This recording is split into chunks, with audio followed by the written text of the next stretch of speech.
A very good afternoon. Welcome to the Power Hour with myself, Xenia. This is the SME Hub, and I'm joined in studio by none other than Christine Rita Abankwa. She is a business and life coach, as well as the founder of Secure the Bag Africa. A very good afternoon to you, Christine. It's so nice to have you back in studio. Hi, Xenia. It's so lovely to be back. Thanks for having me. Now, today we're talking about a business continuity planning. What is business continuity planning, Christine? Thanks, Xenia. Businesses exist because they create products and services that customers buy.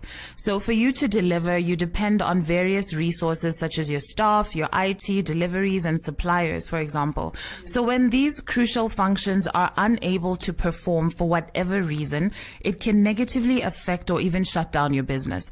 Planning for such times can help you stay on your feet as a business. So we can define business continuity as being the ability to continue delivering products and services at acceptable levels following a disruptive occurrence.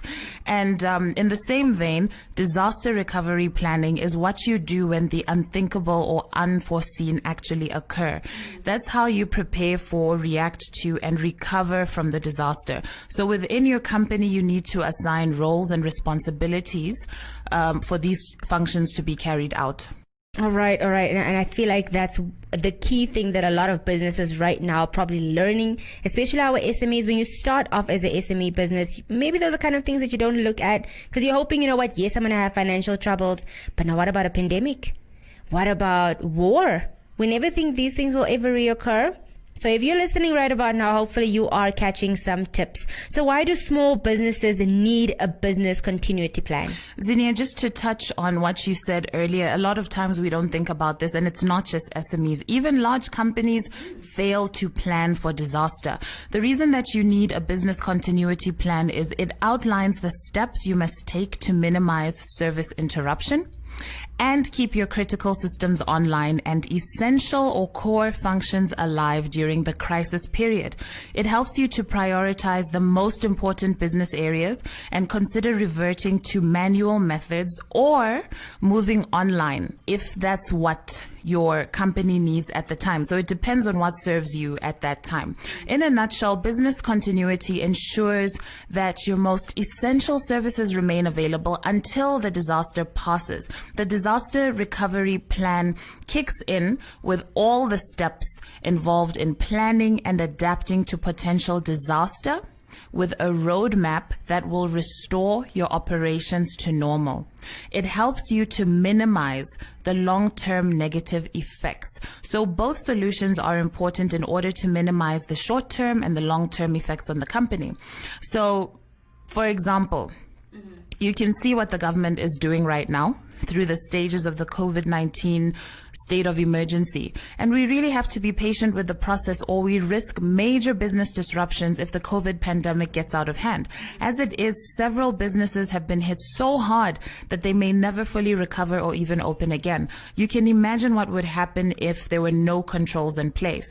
We need to remember we don't operate in a vacuum. So a sick community cannot buy from you, nor can they work for you.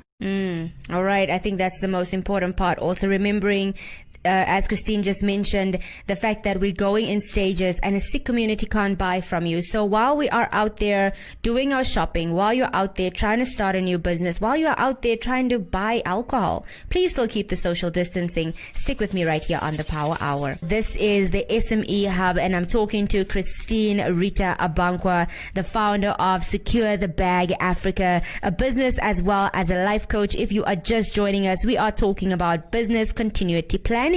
Now, Christine, what are a few tips for SMEs to prepare a business continuity plan? Thank you, Xenia. I will give you a few tips. The first thing I would say is conduct a business impact analysis. So this is where you identify your most critical processes and supporting resources. The second thing that you can do is identify the main levels of threat and the impacts they may have. And one example of that could be the stages of our states of emergency. So what are you dealing with at each stage? The third tip that I can give is create plans to help you maintain continuity. So for example, with your staff, how will you pay them and how much? Will they work from home? Your suppliers. Do you need to change delivery methods? Can you negotiate better prices or different payment terms? And your IT infrastructure. This includes your email, your telephones, and even cloud storage solutions. You need to train core staff to oversee and execute your plan, or it's not going to work.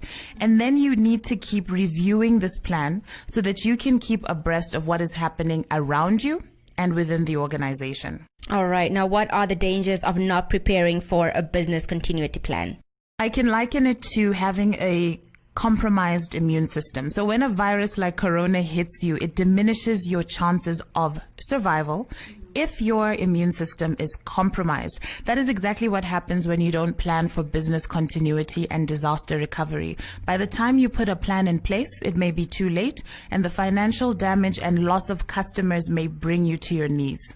Right. No, that's one thing I think no business wants to experience, but sometimes you kind of have to go through these things to learn from them.